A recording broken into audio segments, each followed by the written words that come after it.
আজ এই মুহূর্তে বিশাল বড় ফুটবল আপডেট।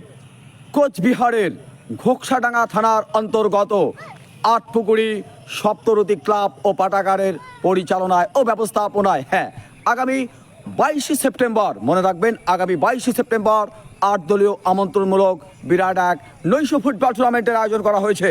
আকর্ষণীয় 8 দলীয় এই নৈশ ফুটবল টুর্নামেন্টে অংশগ্রহণ করবে কলকাতা, থাকছে শিলিগুড়ি, আসাম, নেপাল, চামুরচি, ভুটান, কালিম্পং, তৎসঙ্গে থাকছে জলপাইগুড়ি ফুটবল একাডেমি এবং বারোবিশা।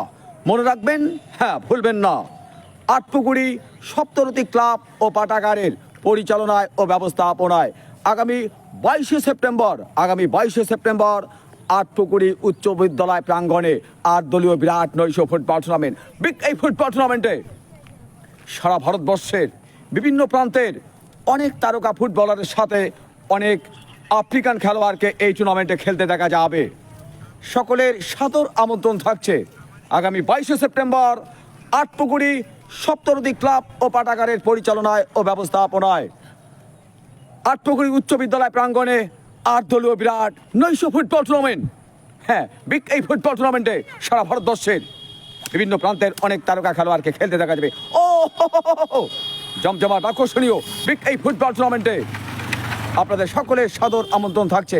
আমার ছোট্ট ভিডিও যদি ভালো লাগে, পছন্দ হয়, একটা লাইক, একটা গঠনমূলক কমেন্ট আর শেয়ার করে এই টুর্নামেন্টের বার্তাটা সকলের কাছে পৌঁছে দেবেন। ধন্যবাদ।